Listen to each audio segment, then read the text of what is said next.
সেদিন বলেছিল অভ্র, কি নিবি রে আমার থেকে প্রেম দিবসের দিন? লাল গোলাপ না লাল সিঁদুর, কোনটা?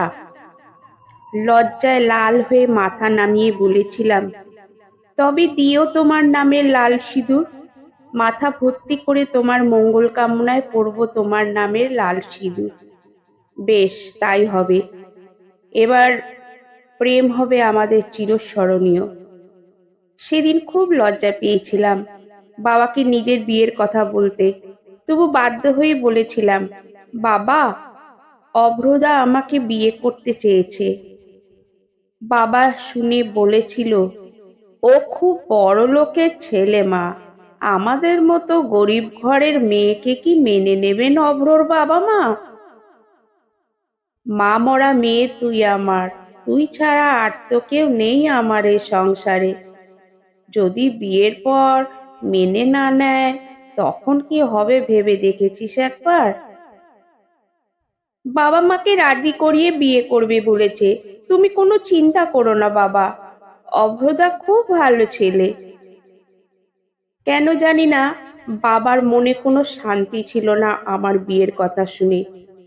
কি যেন সবসময় চিন্তা করত। জিজ্ঞেস করলে বলতো, ও কিছু না রে মা, তুই চলে যাবি, আমি একা হয়ে যাব। অবশেষে এলো সেই প্রতীক্ষিত প্রেম দিবস।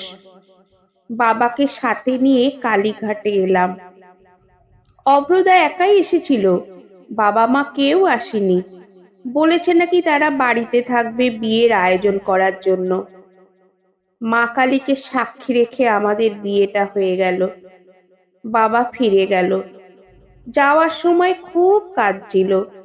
আমারও বাবার জন্য বুকটা ফেটে যাচ্ছিল। বাবা ছাড়া যে আমার কেউ নেই। অভ্র আমাকে নিয়ে এলো একটা সুন্দর লাল গোলাপ আর রজনীগন্ধা দিয়ে সাজানো ঘরে। আমাকে ঘরে বসিয়ে বলল, আমি এক্ষুনি আসছি, বলে বাইরে গেল। আমার পরনে লাল শাড়ি, লাল টিপ, লাল সিঁদুর, সব লালে যেন অপরূপ হয়ে উঠেছি আমি। নিজের রূপের ছটায় নিজেই জ্বলে উঠছি আমি। অভ্রর জন্য অপেক্ষা করতে লাগলাম। আজ আমাদের বাসর। আজ আমরা সম্পূর্ণভাবে একে অপরের হয়ে যাব। এসব ভাবতেও কেমন যেন লজ্জা লাগে আমার। অভ্রর দেরি দেখে ভিতরে ভিতরে অস্থির লাগছে। এই আসছি বলে কোথায় গেল? রাত অনেক হতে গেল। কই, এখনো তো অভ্র এলো না। ওর বাবা মাও তো আমাকে নিতে এলো না। তবে কি কিছু হয়েছে?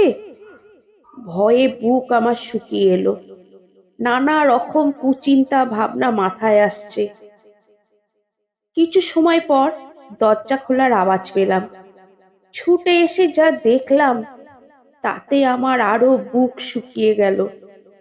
বুকে সাহস এনে বললাম, কি চাই আপনার এখানে? আপনি কে? আগন্তুক হেসে বলল, তোমাকে চাই। মানে, কি সব বাজে কথা বলছেন আপনি? অভ্র, অভ্র, কোথায় তুমি? প্লিজ এখানে এসো। দেখো না, সব বাজে লোক আমাদের বাসর ঘরে ঢুকে পড়ে মাতলামো করছে। প্লিজ তুমি এসো। আগন্তুক আবার হেসে বলল, তোমার অভ্র তোমাকে বিক্রি করে দিয়েছে মোটা টাকার বিনিময়ে। সে তোমায় লোক দেখানি বিয়ে করেছে। তোমার বাসর হবে আজ আমার সাথে। শুধু আজ কেন, এখন থেকে রোজ রাতেই হবে আমার সঙ্গে তোমার বাসর রাত। বলেই লোকটা হামলে পড়ল আমার উপর। মাথা লাল সিঁদুর দিল মুছে, ঠোঁটে লাল লিপস্টিকটা ঘেঁটে দিল, সারা শরীর এঁকে দিল নষ্ট নারীর উপাখ্যান। আমার ভালোবাসার লাল রঙের স্থান হলো পতিতালয়ে। সত্যি চিরস্মরণীয় হয়ে থাকলো আমাদের প্রেম দিবস। তারপর থেকে আমি শোভা লালি হয়ে পতিতালয়ের শোভা বৃদ্ধি করছি।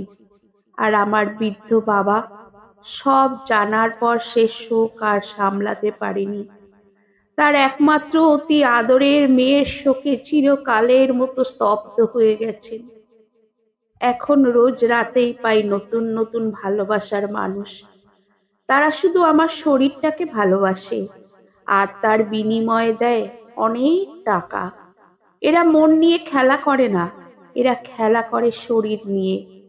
তবু এদের মধ্যে কোনো কপটতা নেই অভ্রর মতো। যারা মন নিয়ে খেলা করে মিথ্যে ভালোবাসায় রাঙিয়ে বিক্রি করে দেয় টাকার বিনিময়ে। ছি ছি, শত ধিক তোমায় অভ্র।